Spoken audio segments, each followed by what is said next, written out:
Hello and welcome to the Future Frogmen Conversations. My name is Zach McMillan-Kenny, and today we're joined by Ellen Cuylaerts.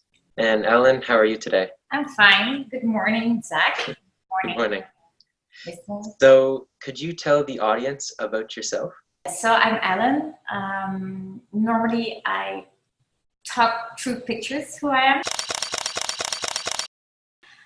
It's easier. I'm a photographer. I like to be behind the camera, but I was born in Belgium. I relocated 10 years ago to the Cayman Islands. The biggest reason for relocating was not because I was a diver already. It was because we have two children with high functioning autism, and they just didn't function well in Western society. So we took a big leap and moved. Moving to this island gave us a lot of rest internally in our head, and I started diving later. But before I am a master in history, I'm a master in education, and I worked in IT before I homeschooled my own children. And now they're fully grown up, and I have more time to follow my passion. What was the first significant opportunity you can remember receiving as a photographer, and how did that sort of come about? To really understand the question, I just understand it like, when did I feel I was a real photographer? Because before that, I did my diving here. I started late. I was 42. I wanted to combine it with something because I was used to multitasking.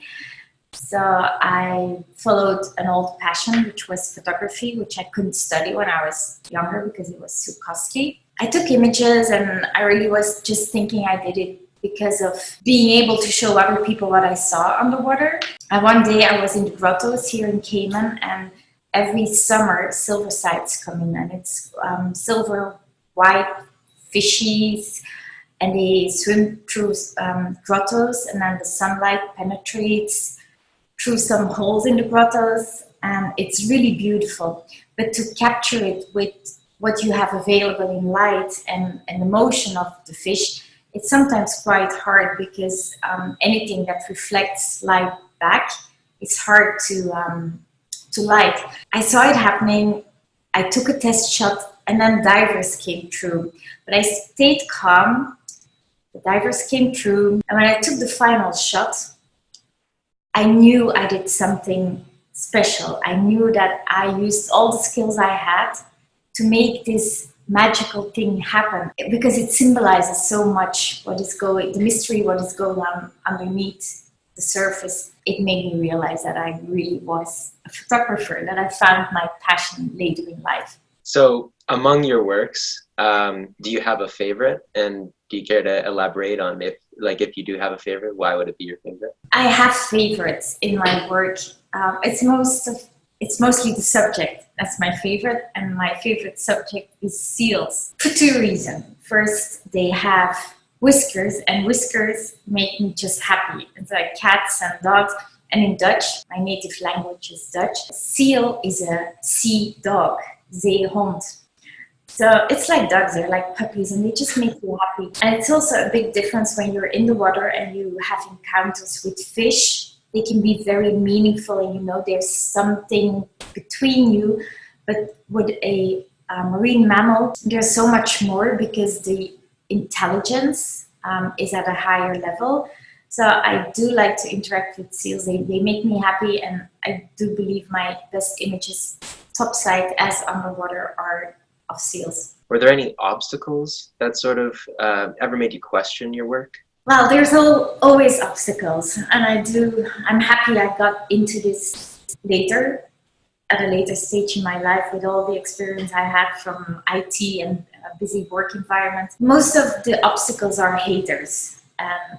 It's logic, because you create something and people like it or they don't like it, and it's okay, because there is really no right or wrong. But haters are my motivators, because instead of just letting them stop me or trying to change their mind, when I hit a wall, I turn around and I see what's behind me, and there's always opportunities. So when I started working on images in Cayman Islands, where you have a lot of photographers, there was a lot of hate, but life is too short for that, so I just turned to a different market, and I got a lot of customers in Asia, and then 5 years later, people that I worked with on this side of the globe or wish to work with, they came to me anyway because that's karma. It always comes back. So I didn't make a problem out of it. The more I got haters, they were motivated. So I'm extremely thankful to them because they always made me want to do better. So some people just get paralyzed. They want to be liked by everybody. And I just think you need to do your own thing and find your niche. And if you believe in something, just go for it, because it's part of your confidence is actually what makes you excel in everything, instead of doubting yourself the whole time and just stay at this mediocre level. So away from that, did you have any mentors or encouragement from people that kept you going through those like people that were being haters, I suppose? To me, at an early time, I started to get in touch with people that did a bit of the same thing. I don't just take images, I use them to be voice in conservation. And it can be quite depressing sometimes, the things you see, the things you are confronted with. So I started going to dive shows and actually talking to people living the same thing. It got me motivated every time, again and again. When you're at a low and you think you're all alone in the world, and then suddenly you meet all these people doing the same thing and fighting for the same cause, it motivates me. And 3 years ago, at the Explorers Club in New York, they started Ocean Week. And to me, that was very inspiring, because people from around the globe, they all felt a bit like, what are we doing? We have all these challenges in the oceans and things are dire, and the fishing stock is depleting and plastic in the oceans. But we talked about constructive solutions, not just ranting about how bad it is, but what can we do? What can we actually do? And we were all having our own little fight, but coming together and connecting and bringing people in touch with the right people, so you actually make things happen, realizing it's not about your ego, but about the results. That gives me energy, and that gives me the push sometimes to carry on doing it and not just say, oh, why am I still doing it? I can just take a book and go to the beach or whatever, or take a normal job with less stress. And yeah, so I need those people in my life. I call them my ocean family. At what point did you make the decision to fully commit yourself to photography? I think it was when I started. You have social media, and some people hate it, some people like it or love it or get their value from it. I just showed some images, and I felt from friends that they loved what I did. And I also felt I could not just post the image, but tell a story with the image. I got contacted by magazines to publish my images, and I could buy a bigger camera, which I did because it gave me more possibilities and more control. And then I thought, well, I can enter more competitions, and which I did because I won a few. And then your voice gets louder in the things you want to tell. So I just stepped up and up and up and up. And then I said, well, instead of just going on dive trips, I can choose the subjects I think need more attention. So I started going on some trips that not everybody does, because it's colder and it's harder to get through and it's a bigger investment. But I believed in what I did, so I just went for it and was able to tell the story. But it also meant that I needed to think about one side using the images for conservation and for the story, and on the other side making money so I could pay for all this. And it's the balance between those two, which is sometimes hard. But I've been doing this like fully professional for 5 years, and it works. Yeah. Sometimes you have to be a bit hard. Like, yes, you can buy a picture, but it costs you so much. And Yeah. there's a lot for one good image. Sometimes you have to take 2 or 3 trips because it just doesn't happen the whole time. Conditions are not good. The animals are not there. So while some people only see the image, others understand that it's a lot of hard work. And I saw you sort of elaborated on it already, but in today's day and age, how do you think photography sort of helps spread that message or of environmental message or emotional message or any kind of message to the world or to the media? It does spread a message, and we see a lot these days the plastic in the ocean, the pollution, the animals that are strangled by ghost nets. So all those images we see in newspapers, people picking it up, and it makes you sometimes numb. So you read the newspapers and it's bad news, bad news, bad news. I do believe that with all the bad images, we still have to share the beauty so people would know what is out there and it's still worth to protect. And we can show beautiful images, but still tell the story about the protection needed. And that's why I think when I have an exhibition, for example, in New York, to me it was big because I was in Big Apple bringing nature into this urban environment. And people were really stunned by what they saw and they wanted this dialogue. And then by being there and talking to one person every time, you can make a difference, because even if it's this one person convinced of what you do and what needs protection, it creates a ripple effect. So just creating this dialogue with images is very important for conservation, for preservation, and also just be informed. As a photographer, I believe the more you are informed and do your research, the better you can tell a story and convince people that things need to change, and every change can start within themselves by everyday actions, not just a big governmental action, but doing your own part and not point fingers, but look at yourself. Right.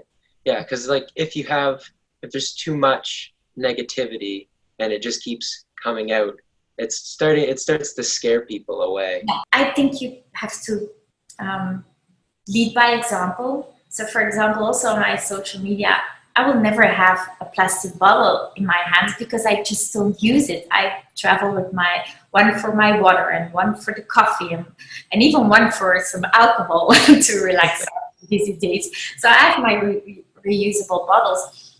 And if we would all be genuine, so all the people being these privileged witnesses of what's going on in the ocean, if we are all genuine and start by ourselves, that should inspire too.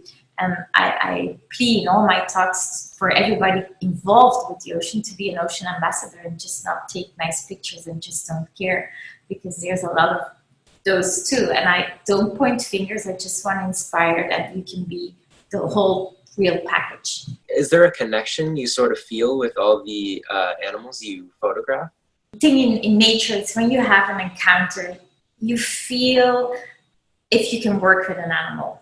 And I won't even start shooting before I feel a connection or I establish that connection. Sometimes you go into the ocean and you're entering their environment. So the more you know, the more you do your research, the more you know about the animal and its behavior. So the more you know how to approach. Some animals have a bad day or just don't want to be approached and they swim off. And that's okay. I just enjoy seeing them then. And I leave it. I don't even try to take a picture. But sometimes you just feel like, yeah, this animal is reacting to me and I'm reacting to him, her. And you create this connection and you can look each other in the eye and I can see their soul and I hope they feel my vibes.